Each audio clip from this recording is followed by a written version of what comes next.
Another sector that has been worst hit by this drought and lack of food is the education sector.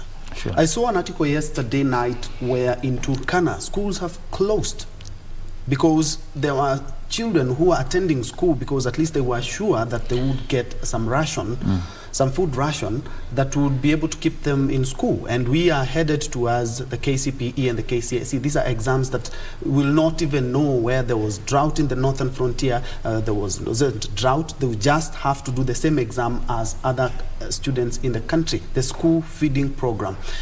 That is part of Turkana. How is the situation in Garissa? Likewise, the same. It's all over. It stopped. It's stopped. That's what I was talking of when I was there in the weekend.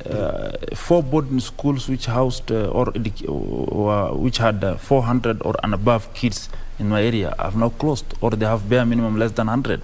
It's across. I know that's a situation. And the school feeding program has been one of the things which keeps these kids, because the parents are pastoralists, they go around.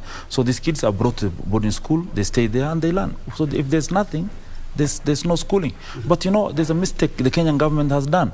The school feeding program was being supported by World Food Program.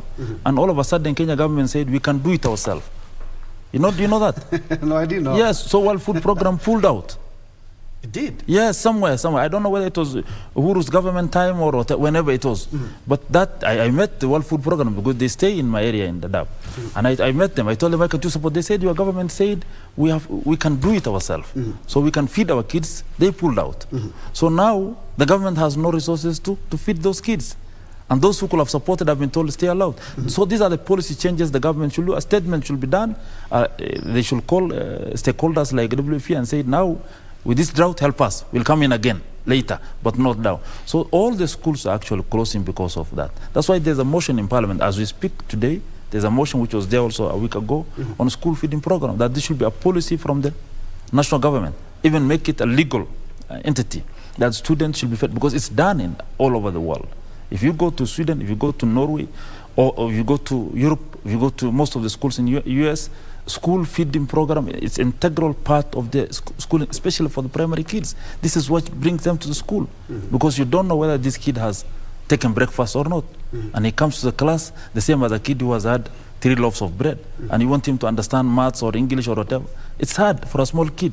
So that's why when they come to schools, those primary kids, in the morning they ask, have you taken breakfast? The teacher asks. You see? And in Kenya, the kid just comes from Madara, comes to class. In a school in South B with a kid with the parents of middle income family, and this kid has no, it's the same in our area. So we are telling, this should be taken. There must be seriousness in our government. There must be seriousness in the government in terms of our kids, especially kids under the age of 12 years should be taken seriously.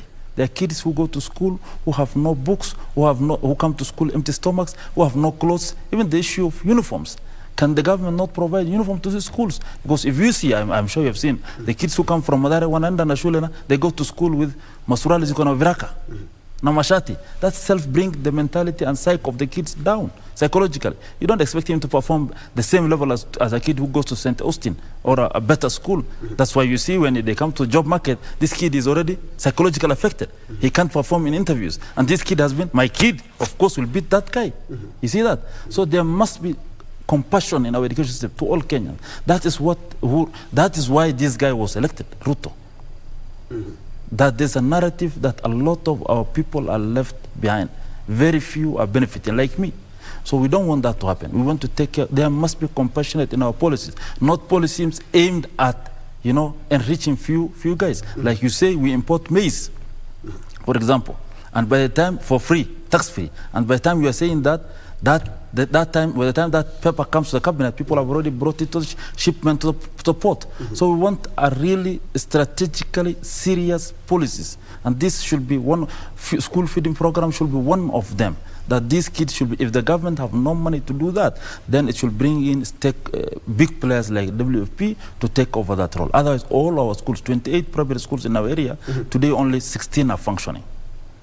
And do they have the 16? Coupled with the lack of teachers. And do they have we have even forgotten the issue of teachers now. We're not dealing with that teachers. Now we're just bringing the kids to the school so that at least they can even play. It's a myriad of challenges. So it's like in the morning, in the night you're kicked in the ass. You come out in the morning, you're kicked in the face. In the evening, you're kicked in the leg,